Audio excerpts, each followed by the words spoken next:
Through the Gate of the Silver Key by H.P. Lovecraft, and editions by E. Hoffman Price. I tell you, this is where I stopped licking Lovecraft's shoes, because this is a slog through. Oh, thank God I've taken up pot, because it makes anything interesting, or it helps me focus. Has the reverse effect on me, and I just relaxes me and I can read.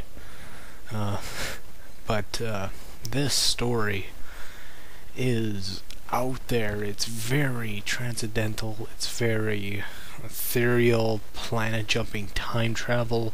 Time is an illusion. Body hopping. As I said again, time travel. He gets Randolph Calder. So, for the past 4 years, he has disappeared from the face of the earth. Just vanished. And he is in his mid-50s now. The Silver Key in itself is a physical object, and it is kind of like a port key, like from Harry Potter, from Goblet of Fire, where it kind of, with the right spells and incantations, in this universe, magic is a real intangible thing. With spells and incantations and proper rituals performed with this key, you can time travel and meet former iterations of yourself as a child, your future descendants, your past descendants, walking on the surface of Mars and seeing the Martian ruins of a dead culture, and just going to different planets of Yadith. And the framing devices, a group of lawyers are settling Calder's estate because he's gone for 4 years, presumed dead. They're going through his will and his possessions, and his cousin there, and he's very greedy. And there's an Indian man there in a garb of beard and turban and white gloves, and he looks very regal and stoic. And there's a bunch of other people of Carter's friends. I'm saying Calder. Sorry, Carter. And I just really didn't like the story. Is fucking long, and just this stuff is better suited to a visual medium.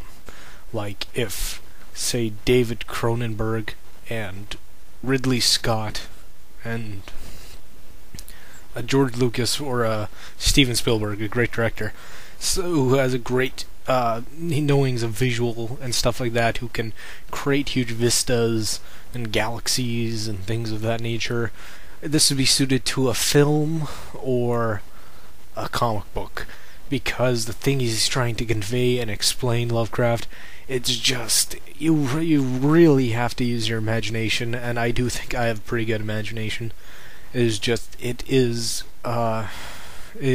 this felt like a slog through. It was not that fun of a story, and there's a twist ending with a revelation of a character, not necessarily a whodunit, who is that, but it's not my cup of tea at all, this type of story. There are 3 types of Lovecraftian stories.